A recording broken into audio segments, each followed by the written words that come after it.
क्या आप 2025 फरवरी में 10वीं कक्षा का एग्जाम देने वाले हो?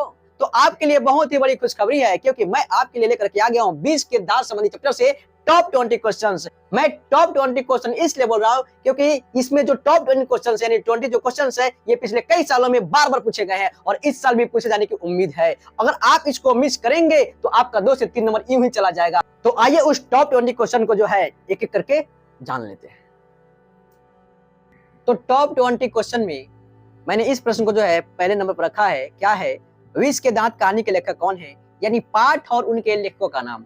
ये बहुत ही जरूरी है क्योंकि हर एक साल 2 या 3 नंबर के पूछे जाते हैं इसमें से, है कि नहीं? देखिए, अगर आप उस क्लास को नहीं किए, मैंने पिछले क्लास में जो है इसको करा चुका हुआ है, पाठ और लेखकों के नाम, है कि नहीं? वो भी ट्रिक के साथ, बिल्कुल आप मिस नहीं करना उस चीज को। देखो यहाँ पे आई बटन पर यहाँ लिंक शो कर रहा है ना, यहाँ से जाकर आप देख सकते हो, या इस वीडियो के डिस्क्रिप्शन में इसका जो है लिंक दिया गया है, वहां से आप देख सकते हो। पहले इस क्लास को कर लो, उसके बाद देख लेना, जरूर से देख लेना, 100% समझ में आएगा, इसको ध्यान रखना। देखो प्रश्न क्या कर रहा है, विष के दांत के कहानी के लेखक कौन है? तो नलिन विलोचन शर्मा है। मैं डिस्कस नहीं करूंगा इस पर, जाकर क्लास देखो। ये नलिन विलोचन शर्मा क्यों होगा, किस प्रकार से हम याद रखेंगे, यही चीज बताया गया है कि ये नलिन विलोचन शर्मा हम किस प्रकार से याद रखेंगे कि हमारे दिमाग में ये बैठ जाए कि विष के दांत कहानी के लेखक कौन है? तो नलिन विलोचन शर्मा, दूसरा कोई दिमाग में ना आए, इसी का तो तरीका बताया गया है, ठीक है ना? देखो दूसरा नंबर प्रश्न, विष के दांत पाठ की जो है विद्या है वो कौन सी विद्या है? क्या निबंध है? नहीं, कहानी। हाँ बिल्कुल, ये कहानी है। ये कहानी के माध्यम से जो है समझाया गया है चीज को, ठीक है ना? तो तीसरा नंबर क्या रहा है कि सेन साहब की 5 लड़कियां कैसी थी? क्या सुशील थी, उदंड थी, मूर्ख थी, नासमझ थी? भाई इतना आप स्टोरी पढ़े होगे, नासमझ तो हो ही नहीं सकती है वो, मूर्ख हो ही नहीं सकती है वो, क्योंकि वो बहुत ही संस्कारी बच्चियां थी, मतलब आज्ञाकारी थी। कहने का मतलब है जब वो लोग हंसती थी कोई हंसी भी नहीं सुन पाता था चार दीवारी के बाहर, यानी कहने का मतलब है वो बहुत ही सुशील थी, इसका ध्यान रखना, ठीक है? नंबर 4, सेन साहब की नए मोटर कार कितने की थी? ऑप्शन है 7,500, 2,500, 8,500, 7,000। आप पढ़ोगे तो पता चलेगा ये 7,500 की थी, महज 7,500 की, है कि नहीं? देखना जरा। देखो 5 नंबर, सेन साहब अपने बेटे खोखा को क्या बनाना चाहते थे? ऑप्शन है इंजीनियर या बिजनेसमैन, डॉक्टर, खिलाड़ी या पत्रकार। आप कहानी जब पढ़े होगे उसमें मेहमान लोग जो उनके घर पे आए हुए हैं तो उनका बेटा जो है खोखा जो है गाड़ी का क्या कर देता है, वो शीशा चकनाचूर कर देता है, फोड़ देता है हेडलाइट का, है कि नहीं?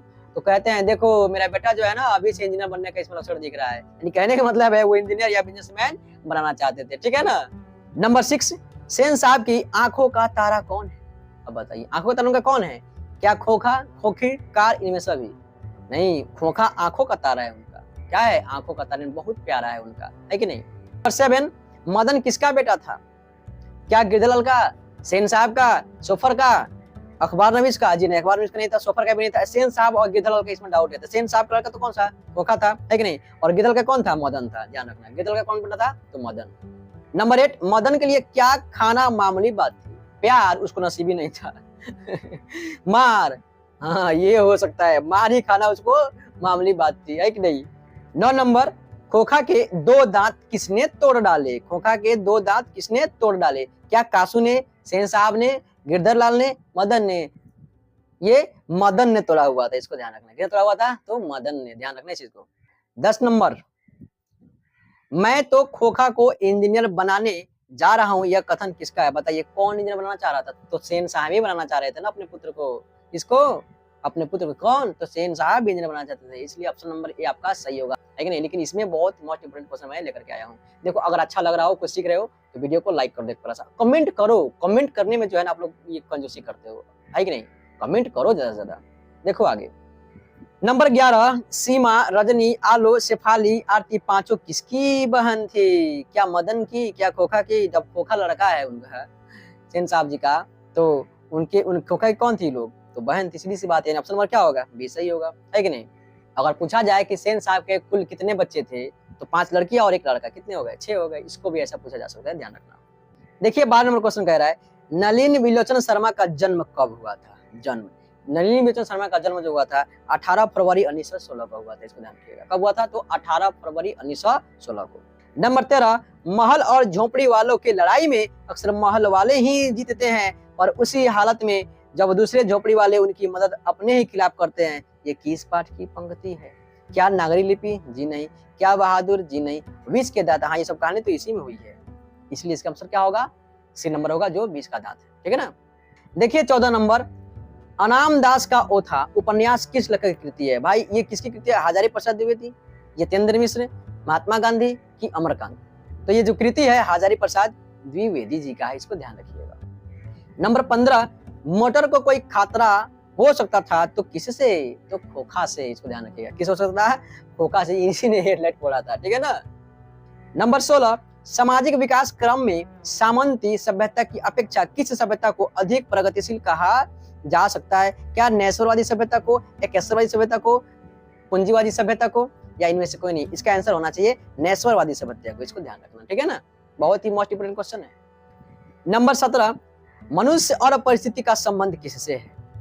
सापेक्ष मित्रवत, निरपेक्ष, द्वंद्वात्मक और मित्रवत? इसका होगा सापेक्ष मित्रवत। इसको ध्यान रखना, क्या होगा? सापेक्ष मित्रवत, ठीक है। नंबर 18 देखिएगा, विष के दांत कहानी का प्रमुख पात्र कौन सा है? बताइए। अब आप बताइए इसमें प्रमुख पात्र कौन सा है? किसको लेकर के इतना रचना हुई है? क्या सेन साहब, खोखा, मदन मोहन गिरधर और सभी सही है? ये होगा खोखा। क्या होगा? खोखा।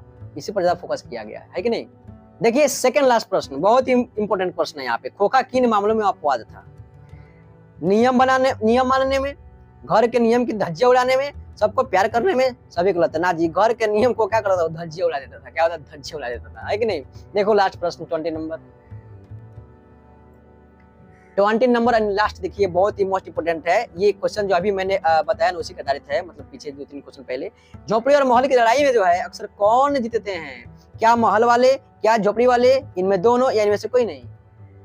इसका आंसर आप कमेंट में करोगे, ये आपके लिए मैं दे रहा हूँ, ठीक है ना। पहले लिख डालो, फिर जाकर कमेंट में चेक करना, पिन कर दिया गया इसका आंसर क्या होगा, है कि नहीं? मैं पिन कर दूंगा, है ना।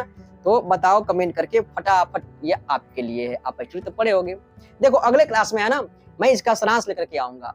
कहने का मतलब इस चैप्टर से जो सारांश से कहता है ना कि विष के दांत का सारांश को लिखें, एकदम स्पष्ट यही क्वेश्चन मैं लेकर के आ रहा हूँ अगले वीडियो में, यानी अगले क्लास में। बिल्कुल मिस मत करना। अगर आप हमारे चैनल पर नए जुड़े हो, नए पढ़ रहे हो, तो सब्सक्राइब कर डालो और नोटिफिकेशन को ऑल पर सेट कर लो, ताकि यहाँ पे जो भी हलचल हो, यानी कहने का मतलब यहाँ पे जो भी एक्टिविटीज हो, वो आपको नोटिफिकेशन सबसे पहले पहुंच जाए। चलिए ठीक है, मस्त रहिए, स्वस्थ रहिए और पढ़ाई करते रहिए। Thank you.